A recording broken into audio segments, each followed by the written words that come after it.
اب اگر کوئی حوالہ مانگتا ہے تو کتاب کھولنے کی ضرورت نہیں، اس سے کہو بھائی یوٹیوب نکالو، گوگل نکالو، اور صرف اتنا کہہ دو کہ حدیثیں کس نے جلائی، فوراً نکل کے آ جائے گا کس نے جلائی، کب جلائی، کیوں جلائی، کتنی جلائی، پس منظر کیا تھا، پیش منظر کیا تھا، حوالہ بالکل سب کے پاس موجود ہے۔ اب ہمیں حوالوں کی زیادہ محنت کرنے کی ضرورت نہیں ہے، ہر انسان کی جیب میں حوالہ موجود ہے۔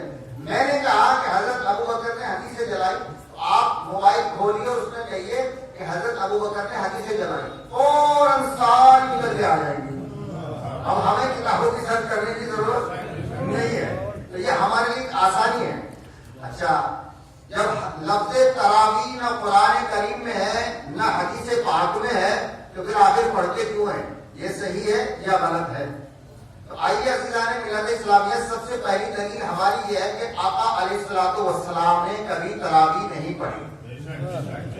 کوئی مائی کلال، پوری دنیا کا ملا مفتی کوئی بھی ہو، اے ٹو زیڈ، کوئی یہ ثابت نہیں کر سکتا کہ آقا علیہ الصلوۃ والسلام نے تراویح پڑھی ہے۔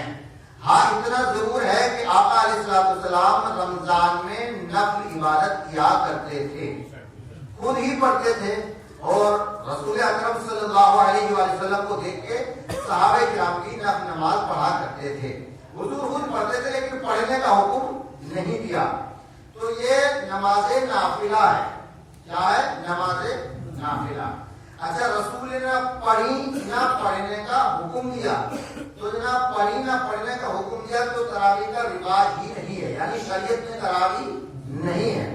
اچھا، اس کے بعد حضرت ابو بکر کا دور آیا، ان کے دور میں بھی تراویح نہیں پڑھی جاتی تھی، یہ تو آپ جانتے ہیں نا، سبھی جانتے ہیں۔ اچھا، حضرت عمر رضی اللہ تعالیٰ عنہ کا ذکر آیا، ان کا دور خلافت آیا، تو تقریباً ان کا دور حکومت 20 سال رہا ہے، 10 سال تک تراویح نہیں ہوئی، 10 سال تک تراویح نہیں پڑھی گئی۔ انہوں نے سوچا کہ لوگ زیادہ چینی ہوئی یا کرنے لگے، کہیں حکومت کو خطرہ نہ ہو جائے،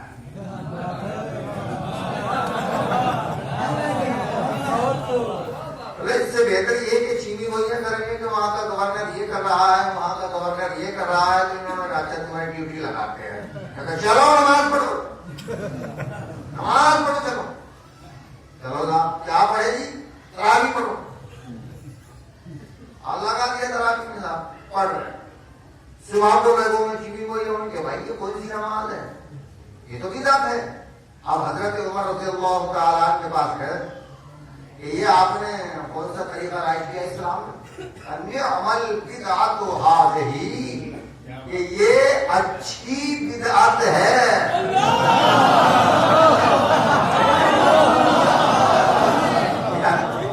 یہ اچھی بدعت ہے۔ کیا کہا؟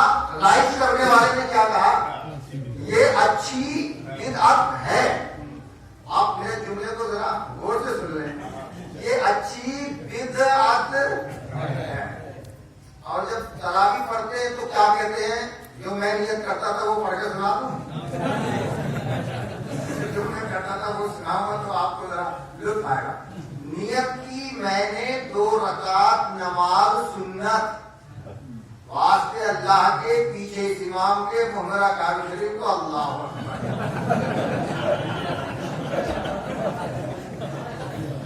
نیت کی میں نے 2 رکعت نماز سنت۔ جس نے تراویح رائج کی اس نے کیا کہا؟ بدعت۔ ملا کیا کہہ رہا ہے؟ سنت۔ اب یہ بتاؤ کہ ہم ان کی مانیں یا ان کی مانیں؟ ان کو صحیح کہیں یا ان کو صحیح کہیں؟ اگر ان کو صحیح کہتے ہیں تو تراویح بدعت ہے، اور ان کو صحیح کہتے ہیں تو یہ سنت کہہ رہے ہیں، تو ہم تو ششو پنج میں پڑھ کے کنفیوز ہو گئے نا کہ اب ہم کیا کریں۔ تو اب جو لوگ سنت کہہ رہے ہیں تو وہ اپنے دوسرے خلیفہ کو نہیں مان رہے ہیں،